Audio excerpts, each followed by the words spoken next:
Eder. Mech. Pallister. Rossella Corazzin sparì nei boschi a Tide Cadore, Belluno, aveva 17 anni, era molto timida, indossava un golf verde sulle spalle, una macchina fotografica e aveva un libro da leggere, che forse si intitolava I passi perduti.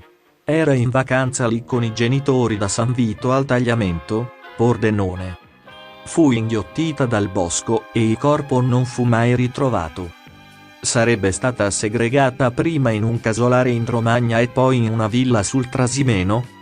Violentata e uccisa dopo un rito satanico. Questa era stata la rivelazione shock di Angelo Izzo, il mostro del Circeo, nel 2016. Tutto girava attorno al massacro dei Pariolini, avvenuto poco più di un mese dopo, a fine settembre, e i delitti del mostro di Firenze. Pista archiviata dalla Procura di Perugia, che considerò quella versione poco inattendibile. Oggi famiglia e politica tornano a chiedere di fare luce su quel mistero mai risolto. Vogliamo arrivare a riaprire le indagini. Rossella merita che si arrivi alla verità, dice Mara Corazzin, seconda cugina di Rossella. Eravamo come sorelle. Tutta la mia vita è stata condizionata dalla scomparsa di Rossella. Bastava che mancassi da casa 5 minuti oltre l'orario e a casa erano drammi. Mio fratello, che ha 11 anni più di me, collaborò alle ricerche, era all'università ma nei fine settimana partiva sempre per Tide Cadore.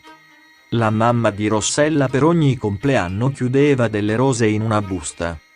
La prima volta le indagini furono riaperte dopo le lettere anonime indirizzate alla procura di Belluno. La seconda archiviazione dopo le rivelazioni di Izzo, che non venne considerato credibile. Sappiamo bene chi è, un milantatore, ha inventato calunnie di ogni genere. Ma quando era stato sentito a verbale da Francesco Saverio Pavone, non un magistrato qualunque ma l'uomo che sgominò la mafia del Brenta, fornì dei particolari che mi tornano. Che nessun altro sapeva. Mara Corazzin rimette in fila i ricordi. Izzo citò ad esempio la storia delle 2 auto, la seconda era rubata, aveva la funzione di perlustrare la zona senza rischi. Perché l'altra, la Jeep citata da una testimone che disse di aver visto Rossella a bordo, era intestata a uno di loro e poteva essere scoperta. Queste parole combaciano con quanto raccontò ai carabinieri il padre di Rossella, morto di crepacuore come la moglie. Disse di aver avuto la netta sensazione di un'auto che lo seguiva, in quei giorni. Fornì modello e targa, parlò di una Simca azzurra. Pavone chiese di fare una ricerca. Ma la verifica immediata non poteva essere esaustiva, il PRA era cartaceo, serviva un approfondimento. Che non è mai stato fatto.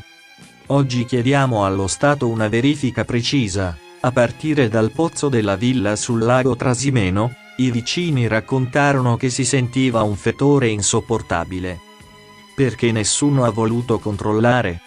Mara Corazzin chiede che sia ripreso in mano il lavoro svolto dall'antimafia nella scorsa legislatura. Puntiamo anche alla riapertura delle indagini per la 3ª volta. Una persona non può scomparire nel nulla. Ehi, non dimenticare di iscriverti a questo canale.